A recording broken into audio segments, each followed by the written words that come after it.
de haber ganado las elecciones, el presidente de la República reunió a empresarios, sindicalistas, jueces, periodistas, intelectuales, y les planteó su agenda, una agenda provocadora, fuerte, polémica, llena de detalles, que es una especie de plan de gobierno de los próximos 2 años. Para analizar esto y muchas otras cosas, hoy invitamos a un gran historiador argentino, Luis Alberto Romero. ¿Me acompaña? Vamos a hablar con él un rato. Bueno, lo prometido, estamos con Luis Alberto Romero. ¿Cómo te va, Luis Alberto? ¿Bien? Muy bien, Jorge. Bueno, ocurrió lo del 22, una elección muy fuerte, después un discurso del cual todavía hay muchos ecos y por supuesto muchas críticas y muchas discusiones, donde vimos a un Macri quizás más parecido al Macri articulado que conocemos los que pudimos alguna vez hablar con él en la trastienda, digamos, ¿no? Sí. ¿Qué pensás de este nuevo ciclo? Quiero escuchar tu reflexión sobre estos 2 episodios. Bueno, muchas veces, incluso conversando con vos sobre los 2 años que acaban de terminar, yo usaba esta metáfora de el presidente está peludeando, ¿no? Es decir, andando por un camino embarrado muy estrecho y moviendo el volante de un lado a otro para no desbarrancarse, porque eso era el resultado del equilibrio de poderes en ese momento, y ahora me parece que llegó al pavimento, ¿no? Llegó al terreno firme, pone primera, pone segunda y arranca, y ese discurso es un discurso de arranque, ¿no? Un discurso de diríamos casi de comienzo de gobierno, ¿no? 2 años para afirmarse y solucionar lo más grueso, y ahora va a encarar las cosas que él quiere hacer, que todavía forman parte, yo diría, de la normalización del país, ¿no? Todavía no es la transformación, solo que en la Argentina normalizar ya es una gran transformación, ¿no? Pero son las cosas que a grandes rasgos todos esperábamos que él hiciera, ¿no? El estilo de la reforma impositiva, de reducir el déficit fiscal, que son los dos gruesos, ¿no? Eso es lo que nos dice el discurso, las líneas para dónde va a ir, ¿no? Ahora viene lo interesante, que es el caso a caso, ¿no? La negociación caso a caso, y ahí veremos efectivamente cuánta es su fuerza. Y vos prevés ahí batallas importantes, porque me parece que todos los sectores juntos hablan siempre, los sindicatos, los empresarios, los jueces, de todo ceder un poco por el bien común, pero cuando hablan, nunca hablan de ceder ellos, ¿no? Nadie se ve cediendo. Así es, esto es característico. Eso, lo que uno aprende mirando la historia es que por ejemplo, todos los que predican el liberalismo económico siempre en algún momento dicen, bueno, en mi caso en particular. Claro, claro, hay que hacer una salvedad. Hay que hacer una salvedad, claro. ¿no? Pero bueno, yo lo veo con la suficiente energía y con el suficiente respaldo como para avanzar fuerte, ¿no? Y sobre todo no hay algo organizado en contra, ¿no? Y como él va a dividir los combates y va a ir tomando caso por caso, no creo que se llegue a armar una oposición global al estilo de la que quería hacer Cristina, en contra del ajuste, etcétera. Me parece que la actitud general es, bueno, en cada caso buscar en qué punto nos ponemos de acuerdo. ¿Por qué piensas que hay decepción en economistas que son más ortodoxos, gente que lo corre por derecha, para decirlo en los viejos términos, a Macri, incluso con este discurso de reformas que está proponiendo? Bueno, dentro de ellos hay algunos que son algo así como los trotskistas del mercado, ¿no? Nada les parece suficiente, todo le parece concesión, ¿no? Y es gente que me da la impresión de que no tienen la menor idea de lo que es la política, la menor idea de lo que es juntar la fuerza para tomar cada decisión, ¿no? Yo diría que no, que en este mundo cada uno cumple una función, ellos probablemente son como una llamada de atención sobre un sector que hay que tener en cuenta, pero afortunadamente no gobiernan. ¿No? Afortunadamente no gobiernan porque no se puede gobernar con ese maximalismo de mercado, ¿no? Que en realidad tampoco es maximalismo el maximalismo de alentar los emprendedores, a la aparición de cosas nuevas, ¿no? Es un maximalismo casi de atarse a un corsé de recetas financieras, ¿no? Claro, nosotros vimos a Alfonsín ganar en el 85 las legislativas, pero con todo lo que queremos a Alfonsín, sin tener quizás la potencia o las condiciones o la vocación de meterle mano a la economía, y después la economía se lo llevó puesto. ¿Es posible hacer un parangón con Macri en este sentido? Sí, bueno, esos parangones siempre tienen algo de injusto respecto de las personas, pero yo coincido con que Alfonsín no terminó de entender, quizá nadie lo tenía tan claro todavía, ¿no? Hasta qué punto el país de 1983 no era el país de 1960 y que las cosas que habían funcionado bien con el gobierno de Ilia eran para otro país, con otro Estado, con otra capacidad. Y por otro lado, él venía de ese éxito espectacular que era el Plan Austral, ¿no? Y da la impresión de que creyó que ahí estaba, ¿no? Ya estaba solucionado todos los problemas. Nosotros, después del Plan Austral, de su fracaso, tuvimos la convertibilidad y su fracaso, tuvimos varias experiencias que nos mostraron que por ese lado, eso que González Fraga llama los atajos, por ese lado se termina siempre desbarrancándose. Me parece que Macri lo decidió atacarlo por un lado distinto, menos espectacular, más de mediano plazo, pero mucho más sólido, ¿no? Que es decir, ¿qué es lo que cada uno puede hacer para achicar el déficit fiscal? No hay una solución monetaria, hay que ahorrar gastos del Estado y bueno, cada uno va a tener que demostrar que necesita gastar lo que está gastando. El asunto es que Macri me parece que ha decidido que no tiene más alternativa que meterle mano al Estado, a la economía. ¿Cómo reaccionará la sociedad frente a eso? Pues son malas noticias seguramente. Ahorrar en distintos lugares, por más que se haga con un criterio lo menos doloroso posible, es complicado, sobre todo después de una sociedad acostumbrada al populismo, ¿no? Creo que depende mucho de cómo se organice el debate y la confrontación.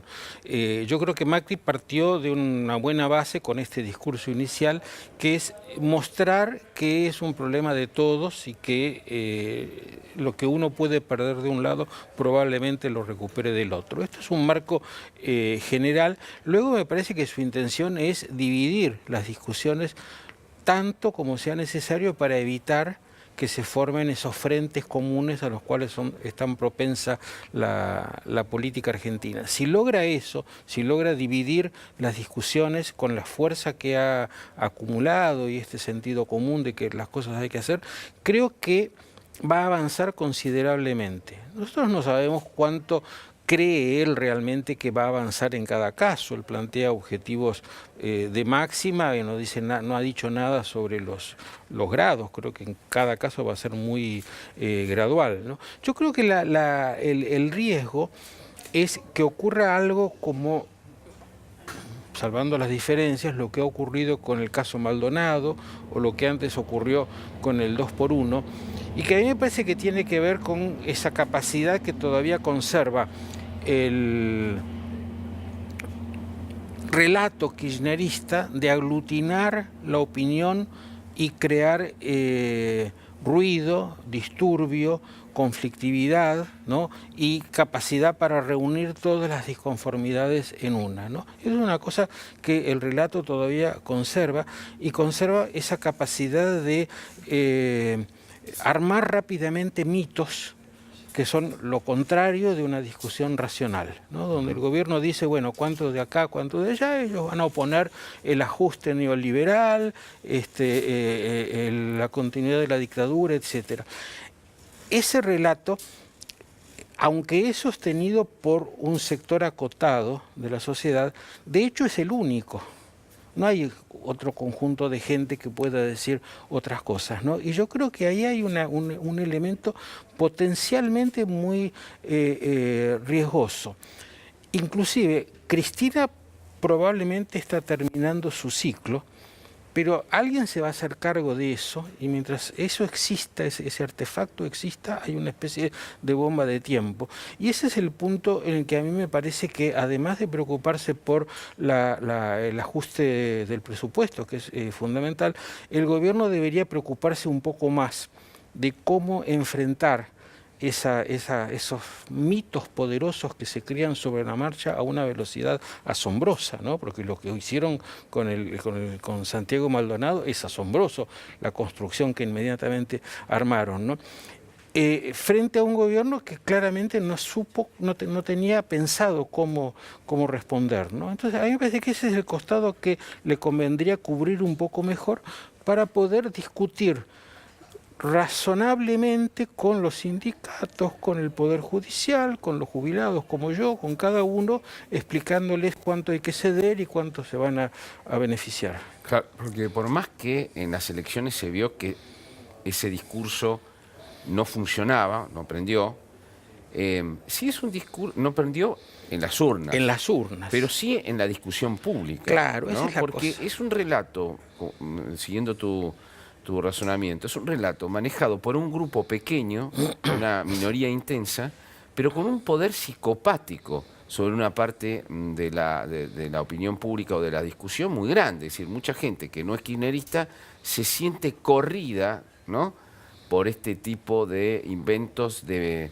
mitos, de mitologías. Por ejemplo, la mitología de que Macri viene a destruir, es un gobierno de ricos que viene a destruir a los pobres, etcétera, cosa que se va a poner muy de moda ya empezó esta semana y va a seguir con todo este paquete que está preparando el gobierno, ¿no? Sí.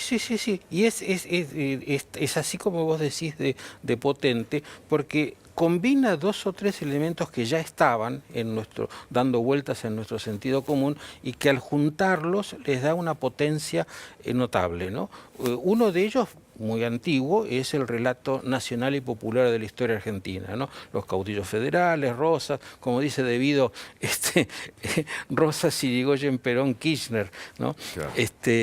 El otro es el setentismo, ¿no? Que no es exactamente los 70, sino esta especie de invención romántica de los 70 y de retomemos las banderas de los compañeros. El neosetentismo. El neosetentismo, claro, ¿no es cierto? Exactamente. Y el otro es el de los derechos humanos, y eso es una verdadera creación de Néstor Kirchner, el haberlo metido en el mismo paquete y haberlo ido amoldando a sus necesidades.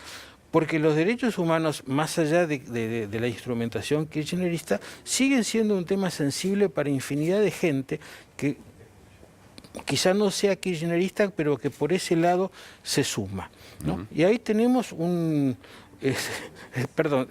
la cantidad de gente que sigue pensando que Maldonado es una víctima de un plan sistemático de desaparición de personas, no es menor, no es menor, y no han cambiado de opinión en absoluto por más pruebas que se hayan reunido, ¿no? Casi diría que se fortalecen en su fe, ¿no? Entonces, estos mitos, aunque no sean mayoritarios, aunque en las urnas no triunfen, afortunadamente, ¿no?, un día te ponen 100.000 personas en la calle, ¿no? Y te produce un disturbio enorme en todas las discusiones parciales que estás desarrollando, porque cada uno de los que discute dice, bueno, ahora yo puedo defender más lo mío, porque digo, estoy defendiendo al pueblo, etcétera, contra este gobierno. Le da argumento, le da sustento, ¿no? Desactivar esto es lo que le va a permitir conducir racionalmente cada una de las discusiones que tiene que dar, ¿no? Es decir, que el gobierno debería dar una batalla cultural contra contra este relato, contra esta operación del sentido que van a seguir dándole en contra de él. Yo creo que sí, sabiendo que es una batalla que este gobierno y vos y yo, ¿no? Y muchísima gente que no está en el gobierno y que está en la sociedad, porque es muy amplio el campo de combate, es una batalla que no se va a resolver no inmediatamente, ni mucho menos, pero que en algún momento tiene que empezar, ¿no? Y en algún momento la gente que no se siente identificada con ese relato, pero dice, bueno, algo hay en esto, ¿no? Tenga un referente, ¿no? En mi opinión, ese referente no es otro relato, ¿no? Sino, por el contrario, muchos relatos distintos donde se pueda conversar sobre si esto fue así o quizá un poco así, ¿no? Cuánto de esto, es decir, inyectar un poco de racionalidad, un poco de historia y desalojar un poco el mito, ¿no? Ahí cuando se fueron de esta reunión en el CCK, los sindicalistas, bueno, algunas cosas les gustó, otras tragaban saliva, los empresarios lo mismo. Sin embargo, algunos empresarios, a pesar de que Macri los criticó, dijeron, bueno, fue el discurso de un estadista, ¿no? Escuché por ahí, leí que alguien dijo eso, que le había recordado a Frondizi. ¿Vos qué pensás de eso? Bueno, sí, Frondizi fue uno de nuestros últimos estadistas, ¿no? Le faltó cintura política, como se dice, o quizá demasiada cintura y eso era casi como no tener cintura, pero sí, pensaba en grande, ¿no? Y bueno... ¿Vos pensás que Macri piensa en grande, en ese sentido? Es decir, que piensa a muchos años, o no, o es un ingeniero que está tratando de arreglar todavía el puente roto. Mira, yo creo que, es decir, no sé si es en grande o en pequeño, ¿no? Pero normalizar el país. Yo desde siempre he estado convencido de que esa es la misión de Macri, ¿no es cierto? Normalizar el país y que en algún momento normalizado se puedan discutir cosas que se discuten en otras partes del mundo, ¿no? Cuánto mercado, cuánto Estado, etcétera, ¿no? Ahora, normalizar el país no es una tarea inmediata, es una tarea que requiere una política de Estado, ¿no? Es una tarea que le va a llevar este periodo, el próximo si lo tiene, y se lo va a tener que transmitir a su sucesor. En esa normalización incluyo esto de achicar los mitos y agrandar la parte racional de la comprensión de la situación, ¿no? Así que en ese sentido yo lo veo como un estadista adecuado a la hora, es decir, un estadista que no se propone construir una sociedad perfecta, sino conducir el país a una normalidad a partir de la cual se pueden eventualmente plantear otras cosas. ¿Y el peronismo lo va a acompañar, pensás? O una parte del peronismo, por lo menos. Yo creo que sí, que lo va a tener que acompañar dado el estado en que quedó el peronismo, ¿no? El peronismo ha sido derrotado duramente, ¿no? No tiene ningún dirigente nacional. Los dirigentes provinciales que tiene la gran mayoría son derrotados, que dentro del peronismo pesa mucho haber sido derrotado, ¿no? Salvo Filmus, digamos, no hay poca gente a la que se le aguante eso, ¿no? Entonces va a tener que, en primer lugar, tratar de conservar sus gobernaciones, sus intendencias, y para eso su interlocutor es el gobierno nacional, ¿no? Entonces, sobre eso yo pienso que el peronismo va a reinventarse, porque se ha reinventado muchas veces y eso lo sabe hacer, entiende que está en las leyes del juego de armar otro peronismo, ¿no? Es lo que hizo Cafiero después de la derrota del 83, pero creo que en estas condiciones le va a llevar un tiempo.